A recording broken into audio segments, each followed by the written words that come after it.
পশ্চিমবঙ্গে পাঠায়, তখন ওদের বাপের বাড়ির লোক বলে দেয়, দেখ অভিষেককে ধরবি না, ওকে চার্জশিটের নাম রাখবে না। কয়লা খাদানের টাকা হোক, কয়লা পাচারের টাকা হোক, গরু পাচারের টাকা হোক, শিক্ষক নিয়োগের দুর্নীতি হোক, কাকুর গলার শহর হোক, আরজিকর কাণ্ড হোক, এই ভেজাল স্যালাইন নিয়ে মেদিনীপুর থেকে চোপড়া মানুষ মারা যাক, হাসপাতালে ভেজাল ওষুধ, ভেজাল স্যালাইন, কে কোম্পানির মালিক? কেন খবরের কাগজ টেলিভিশন চ্যানেলগুলো বলে না? টাকা খায় বলে।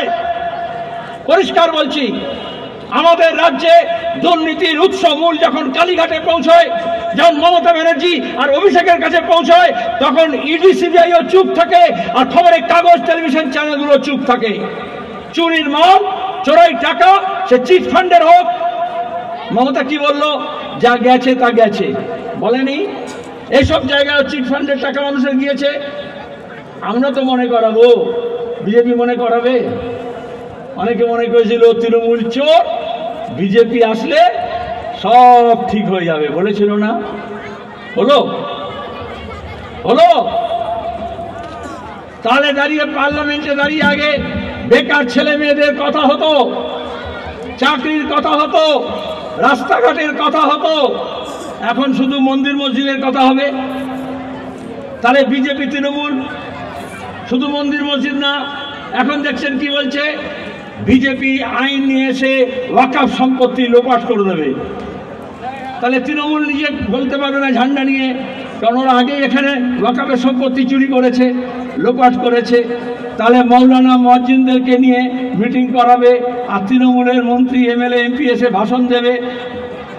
বিজেপি তৃণমূল বিভাজনের রাজনীতি হবে। কি বলবে? যেমন সিএনআরসির সময় বলেছিল, দেখো অমিত শাহ বলেছে সব মুসলমানদের তাড়িয়ে দেবে। তাহলে মমতা ব্যানার্জি সবাইকে এখানে রাখবে।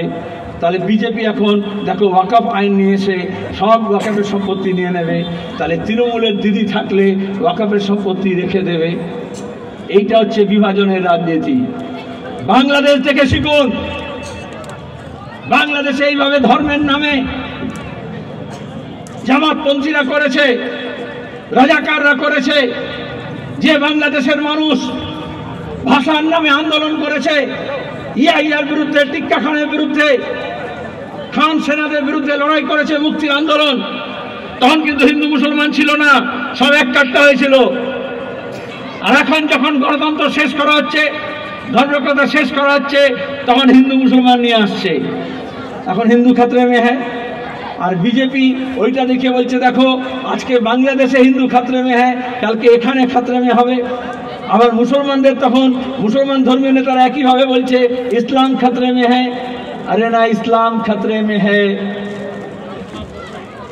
ना हिंदू खतरे में है, खतरे में तो पूरा देश है और देश का जनता है। তাহলে সেই খাতরার বিরুদ্ধে যদি লড়তে হয়, তাহলে হিন্দুর বিরুদ্ধে মুসলমান লড়বে, মুসলমানের বিরুদ্ধে হিন্দু লড়বে, না হিন্দু মুসলমান একসাথে হয়ে লড়বে? ওরা জানে যদি হিন্দু মুসলমান এক হয়ে যায় তাহলে দিদি মোদি খাতরে মে। তাহলে নিজের খাতরা বাঁচানোর জন্য আপনাকে বলছে আপনার ধর্ম এখন খাতরা মে হ্যায়। আরে যখন বিজেপি জন্মায়নি, যখন তৃণমূল জন্মায়নি, তখন তো ধর্ম খাতরাতে ছিল না। তাহলে এখন কেন খাতরা মে হলো? 34 বছর যখন বামফ্রন্ট সরকার ছিল, এই চাকুলিয়ায় দাঙ্গা করার চেষ্টা হয়েছিল। আমরা দেখেছি জ্যোতি বসু সরকার কিভাবে দাঙ্গা আটকাতে পারে। যখন শিখ বিরোধী দাঙ্গা হয়েছিল, আমরা দেখেছিলাম কিভাবে সংখ্যালঘুদের রক্ষা করতে হয়। 92 সালে যখন বাবরি মসজিদ ভাঙা হলো, তখন আমরা দেখালাম হিন্দু মুসলমান একসঙ্গে শান্তিপূর্ণভাবে গোটা দেশের মানুষ কিভাবে দেখলো। কিন্তু আজকে মমতা ব্যানার্জির সরকার, আজকে সানবালে যা হচ্ছে, শুধু মুসলমান না, তাহলে আজকে সানবাল হচ্ছে উত্তরপ্রদেশে, তার আগে হাতরাস হয়েছে। তপশিলি জাতি, শিডিউল কাস্টের মেয়ে, তাকে গণধর্ষণ করেছে, তার মা প্রতিবাদ করেছে, চিৎকার করে বলেছে। এবারে যেমন আরজি করের সামনে ওই মীনাক্ষী অ্যাম্বুলেন্স আটকাচ্ছিল আর ডেড বডি নিয়ে গিয়ে পুড়িয়ে দিচ্ছিল পুলিশ আর তৃণমূল মিলে, হাতরাসে যোগীর পুলিশ আর উচ্চবর্ণের যারা হত্যাকারী, যারা ধর্ষণকারী, তারা ডেড বডিটাকে নিয়ে গিয়ে পেট্রোল ঢেলে পুড়িয়ে দিল, মাকে ডেড বডি দেখতে দিল না। আর তারপরে ওরা বিচার চাইছিল।